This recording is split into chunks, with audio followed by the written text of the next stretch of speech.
Salut, bienvenue sur Amel Délices. Abonne-toi si ce n'est pas encore fait, car ici tu trouveras des recettes et des astuces pour te simplifier la vie. Aujourd'hui, nous allons faire une sauce piquante idéale pour les viandes. Pour cela, nous aurons besoin du piment. Je vous mettrai toutes les quantités dans la barre de description. Nous avons là de l'Akpi en Côte d'Ivoire ou le Johnson au Cameroun.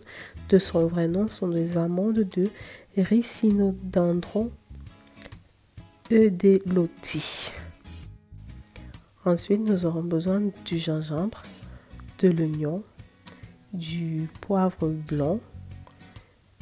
Ensuite, nous aurons également besoin du sel et de l'huile pour napper notre mélange. On verra plus en avant. Alors là, j'ai lavé notre piment.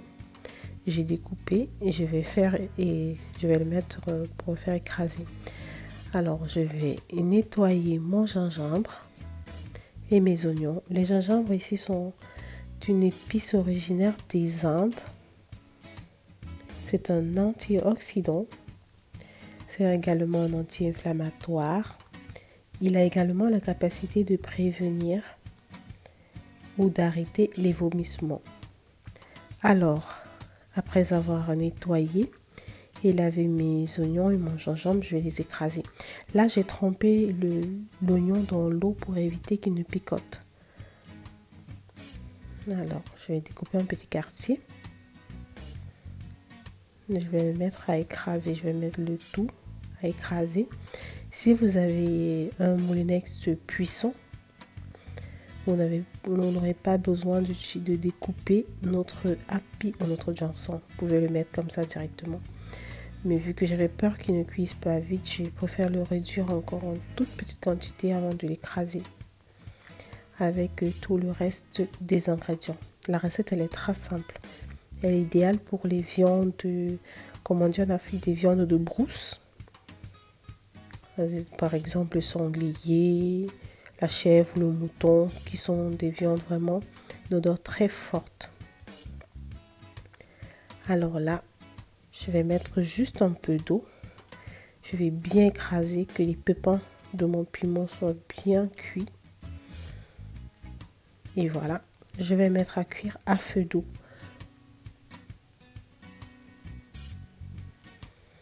Et je vais remettre de temps en temps. Il est à signaler qu'il faut ouvrir les ouvertures de la maison pour laisser passer l'air. Et ne pas ajouter l'huile pendant la cuisson. Ça évite de faire relever les odeurs et que ça se répande facilement dans la maison. Alors j'ai ajouté un peu de sel. J'ai ajouté un peu d'eau. Pour toute la recette, je pense que j'ai utilisé environ 200 ml d'eau. Je vais laisser sécher en contrôlant et en remuant tout le temps. Là, il y a encore un peu d'eau, donc je vais attendre. Et puis, quelques minutes après, je vais retirer. Je ne sais pas si ça se voit, mais là, mon eau est presque sèche. Oui. Voilà. C'est ce que j'obtiens. Alors, j'ai pris un bocal en verre.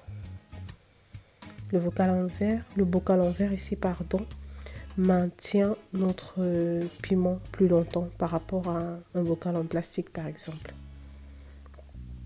Alors, je vais mettre mon piment, il est là.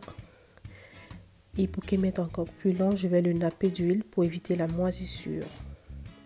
Et surtout ne pas mettre la tomate dans ma sauce piquante ou mon piment.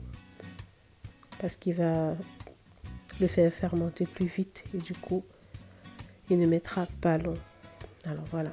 Si vous trouvez que c'est beaucoup, vous pouvez mettre une partie au congélateur et le consommer quand vous voulez. Je vais laisser refroidir ensuite. Je vais fermer et le mettre au réfrigérateur. On peut également l'utiliser dans tous les autres plats, mais il est idéal pour des viandes comme le mouton, la chèvre, le sanglier, toutes les viandes vraiment de brousse, quoi. Bon, et voilà le résultat. J'espère que la recette vous a plu et je vous dis à la prochaine recette.